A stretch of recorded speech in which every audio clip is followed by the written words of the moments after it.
Ariel. I'm a childbirth educator here at Good Samaritan Medical Center, and I'm also a nurse, and I'm going to be explaining our new Comfort Box systems. So this is Comfort Box number 1 of 2. We've got 2 different ones, one in each of the labor and delivery closets. If you're not sure where they're located, you can ask one of your fellow nurses or one of the managers. So let's go over what's inside of our boxes. Alright, so the first thing you're going to see is this is how we wipe off the stuff in the boxes once they're done being used. All of the things in the boxes can be reused except for the disposable heat pads, which are these guys right here. Everything else should go back into the box after being used. So since I've already got one in my hand, I'll explain what these guys are. These are really cool disposable heat pads that last anywhere from 8 to 12 hours. So they can be used for an entire labor if possible. There's instructions on how to use them. They're kind of similar to like other types of heat pads where all you have to do is open it up and shake it and exposure to air will activate it. This is great to be used on a lower back during labor to help during contractions. Just make sure mom takes breaks periodically when using heat pads. So that's one of our options. The other things that we have in here include massage tools. So we have a variety of massage tools. And then during the childbirth classes that me and Kristen do here, people are going to learn how to use these massage tools, so they'll know how to use them in the packs, but someone doesn't have to take a class in order to use the comfort packs here. There's going to be instructions in each of the comfort packs on how to use the different tools with pictures and diagrams and things like that. All right. So the other things that we have, we've got different.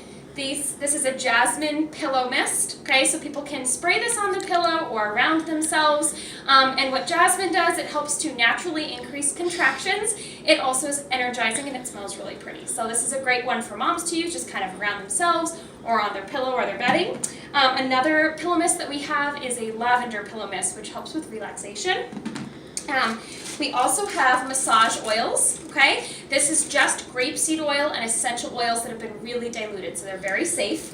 This green one is for nausea, and this is peppermint. So it's uplifting and it helps if people are nauseous during their labor. And this one right here is a labor massage oil, which has clary sage in it, which is a natural oil that helps to increase contractions and decrease pain. So it's a pretty cool oil to use with women. Another thing that we have here is China gel. Now what this is, and there's instructions on it, this is particularly awesome for back labor or if someone's shoulders are really tight or sore. It's basically like menthol. And what it does is it gently numbs an area. And there's no maximum dose or anything like that. It's safe to use during pregnancy, breastfeeding, all that good stuff. A lot of women try this out during class and really enjoy it. Personally, when I was pregnant, I was a big fan of this stuff even just before I was in labor. So it's really a great tool to use. Another tool we have in here are our affirmation cards. So these are laminated cards with motivating mantras in them. So moms can read these during in between contractions, or somebody else can read them to mom. It's just a lovely little way to keep focused on why you're doing all of this. And then another thing that we have in here are electric tea lights. So you can have a candlelit room. This isn't just for prettiness. It actually helps a natural hormone in our body, oxytocin, to work better during our labors, because when we have a really bright environment, that can lower our oxytocin, meaning labor is not doing as well as it should be.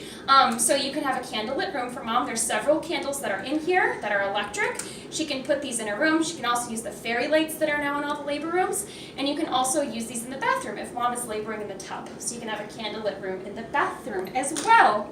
The other thing that we have in here, we have a CD player and we have CDs. That mom can play to help her relax. There's also an aux cable attached to the CD player, so mom can put her own music on and use this as a speaker. Alright, so that is the gist of what is in our comfort packs for now. We might potentially be adding some other things, but I think this pretty much covers our basis of all the different stuff. Like I said, there'll also be instructions on how to clean items and pictures on how to use the different items. as well as a sheet for moms and partners and doulas on different positions they can try to get in during birth to help them have the most comfortable birth possible. One thing I'd love to reiterate to everybody is these packs are not just for natural or unmedicated births. These packs can be used by anybody at any time, whether you're having a medicated birth, a C-section, if you have an epidural. All of these essential oils are safe to use for almost anybody, and they are great to help people stay motivated. For example, you could even spray some lavender pillow mist on somebody's pillow before they go into a C-section to help them stay relaxed, if that's something that they'd be interested in. Or when someone has an epidural, you can still use the clary sage oil on their belly to help their contractions keep going along. There's lots of things we can do to help everyone have the best birth possible. I'm Ariel, and I'll talk to you guys later. Bye. Bye.